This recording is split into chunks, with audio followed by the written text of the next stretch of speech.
Command the crowd by owning the moment. Funny thing, isn't it?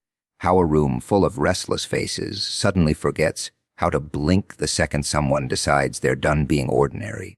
People think commanding a crowd is about volume, about shouting, about stomping around like a circus act, desperate for attention. But the truth is, it's quieter than that. It starts long before you open your mouth, long before any grand entrance. It begins the moment you choose to walk in like the room already belongs to you, like every pair of eyes is just waiting for you to give them a reason to wake up. And trust me, they are. They always are. Because people crave someone who looks sure of themselves. They crave someone who's not asking for permission to exist. You ever see how they tilt their heads when someone like that shows up? Like animals catching a scent. They feel something shift, something they can't quite name, but they feel it all the same. And that's where your power starts. Right there, in the space between their curiosity and your certainty. You don't demand their attention. You attract it. You don't beg for the spotlight. You walk into it like it's been waiting on you.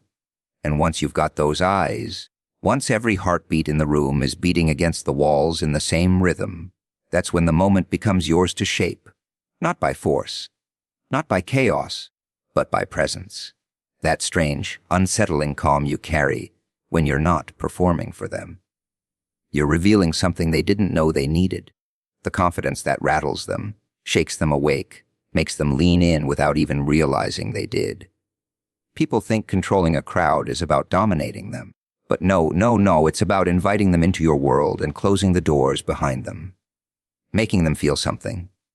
Tension, curiosity, discomfort, thrill, doesn't matter what, as long as they feel.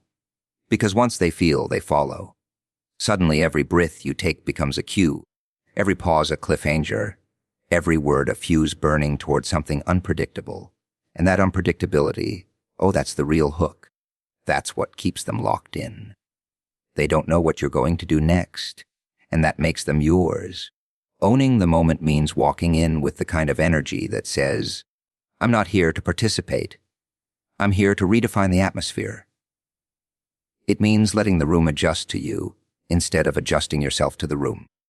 It means letting silence work for you, letting stillness feel loud, letting every gesture land with weight because nothing you do is accidental. Even the smallest movements become signals, and the crowd reads them like scripture. And the thing is, once you hold the moment, once you wrap it around your fingers, the crowd doesn't just watch you. They surrender to you. Their doubts quiet down. Their opinions fade. Their judgments dissolve. They stop thinking and start reacting, and you become the conductor of their emotional orchestra. Their focus is no longer scattered. It's pinned to you like you're the only solid thing in a collapsing world. That's what commanding a crowd truly is. Not shouting above them, but pulling their entire attention into the gravity of your presence until the room isn't a room anymore. It's a stage carved out of their anticipation, lit by the fire in your eyes, powered by the certainty in your stance, and held together by the feeling that whatever happens next, they don't dare miss it. Turn pressure into performance. That delicious moment when the air gets heavy, when every eye sharpens, when every whisper in the room starts betting on your failure. Pressure, most people treat it like a trap, like a weight meant to crush their spine. But you see it for what it really is, a stage that only appears when the world thinks you might crack. Pressure doesn't arrive to break you. It arrives to test whether you're worthy of the moment you've been asking for. And once you understand that, everything changes. Because pressure creates a spotlight. A spotlight you didn't have to chase, didn't have to beg for. It just drops on you, uninvited, like a challenge slipped under the door. And that's when people start watching. They watch closely. They wait for the twitch in your eye, the shake in your voice, the stumble in your step.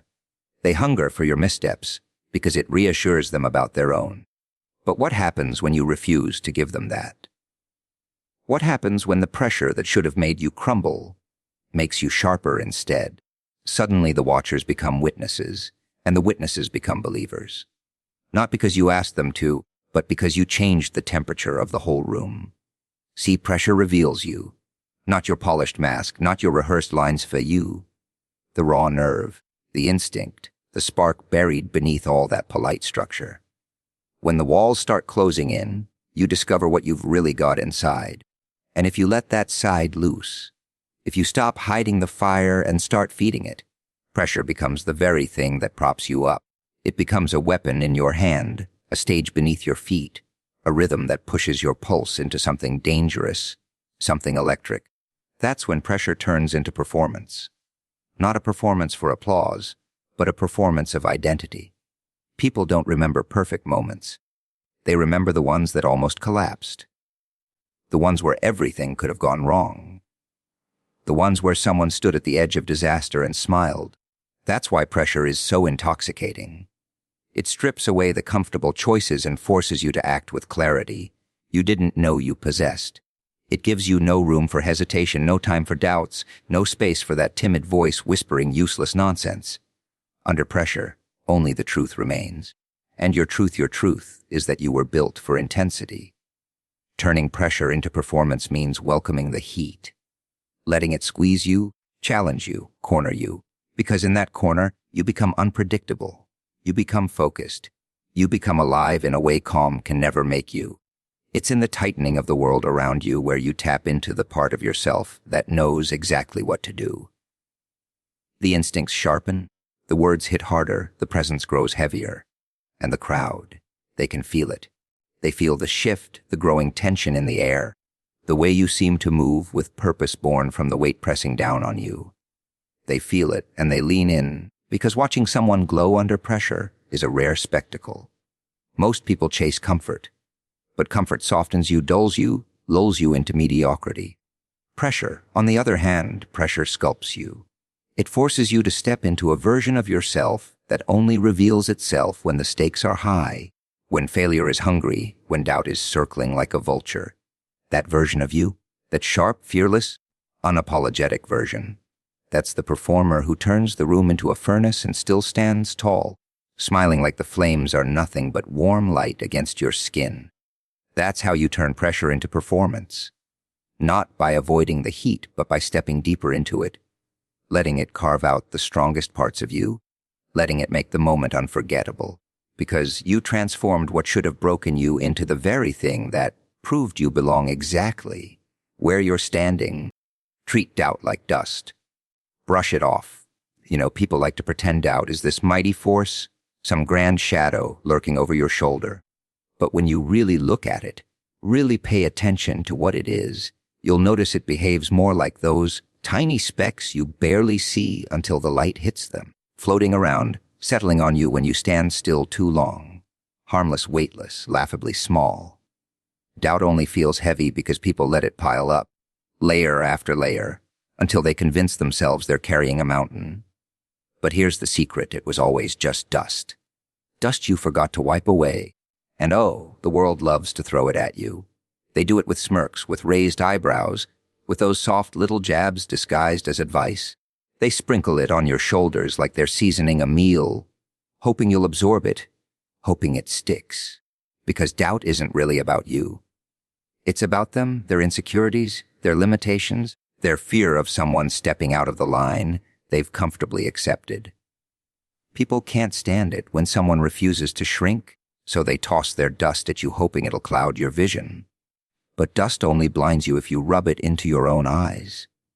Most folks hear doubt and stop. You don't stop. You move.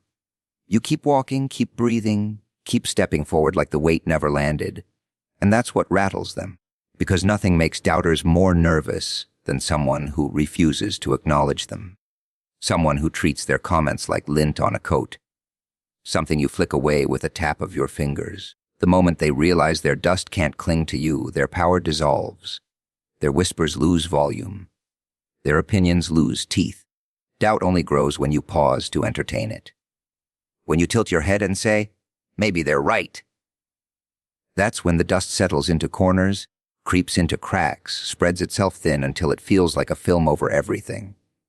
But when you stay in motion, when you don't let their words slow your stride even for a second, the dust slips right off. Motion is your shield. Certainty is your broom. Presence is your air current. You don't need to fight the doubt. You just stay too alive for it to land. And let's talk about the doubt inside your own head. The voice people pretend is wise, cautious, protective. No, that voice is just the echo of every dusty thing you've ever heard, a collection of old fears pretending to be logic. And when it speaks, you don't argue with it. You don't debate it. You just smile at it, the kind of smile that makes even shadows hesitate. Then you brush it off. Not violently, not dramatically, casually. As if it never deserved more than a passing gesture. There's a special kind of power in treating doubt like it doesn't matter. Not suppressing it, not fighting it, just recognizing its insignificance. Because when people see that in you, when they see someone who doesn't flinch at criticism, doesn't bend under skepticism, doesn't freeze when confronted with uncertainty, they start seeing you differently. Doubt doesn't stick to fire, and that's what you look like to them. A blaze moving forward with no patience for dust. You walk into a room, and every doubtful thought in their heads gets a little nervous, because it knows it won't survive contact with your presence. Doubt needs stillness to thrive. You bring motion. Doubt needs insecurity. You bring intent. Doubt needs someone to absorb it. You let it bounce right off. That's how you deal with it. You don't treat doubt like an enemy. You don't honor it with fear. You reduce it to what it always was. Something tiny, something weightless. Something beneath your level. Dust on your jacket. Dust in your path. Dust in the air swirling around someone who stands too still. But not you. Never you. Make confidence louder than criticism? Interesting thing about confidence, isn't it? It doesn't have to shout, doesn't have to roar, doesn't have to claw its way through the noise. It simply exists steady and unapologetic, like a flame that refuses to flicker no matter how hard the wind pushes. Criticism, on the other hand, oh, that stuff screams. It whines, it echoes, it piles on itself, hoping the sheer volume will convince you it's the truth. But the truth is softer than people think. It's quieter. It sits in your chest, not your ears. And when you let it speak, it drowns out every voice that tried to shrink you. See, critics love to imagine they're powerful. They throw their words like stones, waiting for the crack, the crumble, the flinch. They picture you folding under the weight of their disappointment, their jealousy, their insecurity wrapped in clever little phrases. But confidence, real confidence, it doesn't even bend. It stands there unbothered, watching those stones fall like pebbles tossed at a brick wall. Not because you're invincible, no, but because you've decided their words don't get to shape your spine. Confidence doesn't mean you never hear criticism. Oh, you hear it, loud and clear, but you don't let it direct the show. You let it pass through you like background noise, a faint hum behind the symphony you're conducting. The crowd might hear their voices. They might even momentarily sway with them. But you hold your center. You let your presence speak louder than their complaints, your energy louder than their doubts, your intent louder than their attempts to pull you off course. Most people think they need to fight criticism, clap back, argue, defend, explain. But that's the trap. The moment you start wrestling with small minds, you shrink yourself to their size. And they love that. They love seeing you come down to their level, straining to justify yourself. But confidence, true confidence, knows better. It doesn't argue. It doesn't plead. It doesn't negotiate with noise. It simply exists in a way that makes every insult feel irrelevant. Imagine walking through a hallway full of whispers, every whisper tracking you, judging you, trying to stick. Most folks would shrink their shoulders, lower their head, try to slip through unseen. But not you. You walk slower, taller, like their whispers are nothing but the wind brushing past your coat. Every step you take announces something they can't swallow. You don't need their approval. And that's what silences them faster than any speech ever could. Confidence is dangerous, you know. It threatens the fragile ego of every person who never learned to grow their own. When you radiate certainty, people start questioning themselves. They project their doubts onto you because it's easier than facing their own reflection. And the only way to survive that, without getting swallowed by their noise, is to make your confidence the loudest thing in the room. Not by shouting it, by living it. You carry yourself like you already earned your place. You speak with the calm of someone who doesn't need to convince anyone. You move with the ease of someone who's not afraid of being seen. And the crowd, well, they adjust. They always adjust. Humans are funny like that. Criticize what they don't understand, then follow it once it proves it can't be shaken. Criticism thrives on reaction. Confidence thrives on intention. As long as you keep your eyes sharp, your voice grounded, your posture steady, their attempts to rattle you turn into static. Background noise in a world where you're the only one holding the mic. And the moment you realize that, truly realize it, something shifts. You stop letting their words land. You stop giving their opinions weight. You stop shrinking to fit their expectations, and instead, you expand in ways they can't control. That's how confidence becomes louder than criticism. Not by raising its volume, but by refusing to bow to theirs. By turning your presence into the real message, the real sound, the real force in the room. Let your presence rewrite the room's energy. Funny, isn't it? How a place can feel one way, and then the second you walk in, everything shifts, not because you demanded it, not because you slammed the door or shouted your arrival. No, the shift happens in the quiet, in the tension, in that invisible ripple that spreads when someone with real presence steps into a space that's gotten a little too comfortable with its own dullness. Rooms get stale, people get predictable, energy gets flat. But you walk in and suddenly the air remembers it can spark. Most people underestimate presence. They think it's about charisma, or fancy words, or having the loudest laugh in the room. But presence is much simpler, and much more unsettling. It's the ability to exist so unapologetically, so intentionally, that the entire room recalibrates around you without you saying a single thing. Presence is gravity, not the kind that pulls you down, the kind that pulls others in. And the moment that gravity hits, people feel it in their spine. They don't know why they're paying attention. They just are. You've seen it happen. When you enter with that slow, deliberate confidence, conversations falter. Eyes twitch in your direction. Someone laughs a little too loudly to cover the sudden wave of awareness. The room becomes a living organism adjusting to a new center of mass. Not because you forced it, because the energy you carry is stronger than the energy they settled for. Your presence exposes the truth they were all ignoring. The room was waiting for someone to wake it up. Rewriting the room's energy means refusing to blend in. Not by being chaotic, not by being dramatic, but by being so fully yourself that the usual rules stop applying. When you stand tall, people sit differently. When you breathe calmly, they lower their shoulders.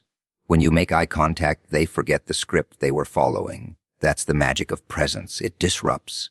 Gently, but undeniably. And once the disruption begins, the whole environment starts bending toward you. There's a certain thrill in that, isn't there? Watching the atmosphere shift, watching people straighten up, watching their expressions sharpen, like they've just realized something important is happening. They don't even know what changed, but they feel it. They feel you. Your presence becomes the unspoken headline, the pulse beneath every moment, the new wavelength the room is forced to follow. And whether they admit it or not, they like it. People crave someone who changes the temperature. The trick is, presence isn't about noise. It's about clarity. The clarity that says you're not here to impress. You're not here to chase approval. You're here to exist on your own terms. And the room can either adapt or get left behind. That kind of clarity creates a tension that wakes people up. It makes them pay attention, makes them feel alive, makes them wonder what you might do next. And that wondering, that anticipation, that's the new energy you bring. Every room has a rhythm before you enter. Some chaotic, some sleepy, some cluttered with insecurities and half-baked conversations. But when you show up with presence, real presence, you don't fall into their rhythm. You override it. Your steps become the metronome. Your voice becomes the anchor. Your expressions, your pauses, your stillness, all of it starts setting the tone. And they adjust almost involuntarily. Because people follow whoever makes them feel something stronger than their own hesitation. Letting your presence rewrite the room's energy is about showing up with intention. Not drifting, not hiding, not shrinking. Just existing in a way that forces everything around you to shift. Because when you walk in fully aligned with who you are, fully grounded in your identity, fully aware of your own gravity, the room doesn't get to stay the same. It bends, it tilts, it recalculates every person's role, every dynamic, every unspoken rule. The room becomes yours, not through arrogance, but through inevitability. Convert every challenge into a masterclass, you know? People panic when life throws chaos at them. They freeze, they fold, they crumble like wet paper. But you've got a different relationship with chaos, don't you? When something goes wrong, when the floor shakes, when the cracks start to show, most think that's the moment everything falls apart. But for you, that's the moment everything begins. Challenges aren't curses. They're invitations. Invitations to reveal what you can do when the world thinks you're cornered. A challenge shows up, claws out, teeth bared, expecting you to retreat. And instead, you lean forward, you study it, you smirk at it. You let it circle you like some wild animal, not because you're reckless, but because you're already dissecting its weak spots. You're already seeing the lesson hidden inside it. Most people only see the threat. You see the blueprint. That's the difference. That's what turns your problems into performances. Every challenge is a stage disguised as a problem, a moment where most people would beg to escape. But you step deeper into it because you understand something they don't. Mastery isn't built in comfort. It's built in fire, and every flame that tries to burn you becomes light you learn to wield. You don't just survive challenges, you use them. You flip them inside out. You take the pieces meant to break you and rearrange them into something that exposes your skill, your sharpness, your evolution. People watch you face a challenge and they expect fear. They expect hesitation. They expect you to stutter or stumble or doubt yourself. But instead, they get a masterclass. They get precision where they expected panic. They get creativity where they expected crisis. They get commitment where they expected collapse. And that throws them off balance. Because most people think strength is loud, dramatic, explosive, but your strength is surgical, controlled, intentional. You respond to chaos like you've been waiting for it. Challenges reveal how different you are. When others break, you bend the situation to your will. When others run, you root yourself deeper into the moment. When others complain, you innovate. You treat difficulty like raw material, something to shape, something to demonstrate your command over. Even your failures, if they dare show up, don't stay failures for long. You twist them, refine them, repurpose them until they become tools in your arsenal. You don't waste anything, not even your setbacks. And the crowd, they notice. They notice when everything starts shaking and you don't. They notice when the tension spikes and you steady your voice. They notice when the moment everyone else fears becomes the moment you sharpen. That's when they lean in. That's when their eyes widen. That's when they realize they're not watching someone struggle. They're watching someone teach. Teach without lecturing. Teach without bragging. Teach through action, composure, strategy. A challenge becomes a masterclass because you don't let it dictate the narrative. You seize it. You flip the perspective. Instead of, why is this happening to me? You ask, what can I craft from this? And that single shift gives you an advantage almost no one else possesses. You're not bound by the difficulty. You're fueled by it. You use it to elevate your performance, sharpen your instincts, and show a level of adaptability that leaves people stunned. Every time something threatens you, it ends up revealing you.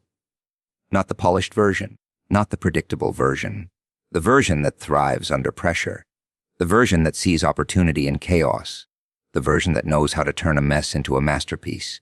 Challenges may come to test you, but you turn them into demonstrations, exhibits, proof. Proof that the moment things get tough is the moment you get interesting. That's why every challenge becomes a masterclass in your hands. Not because the world made it easy, but because you made it yours.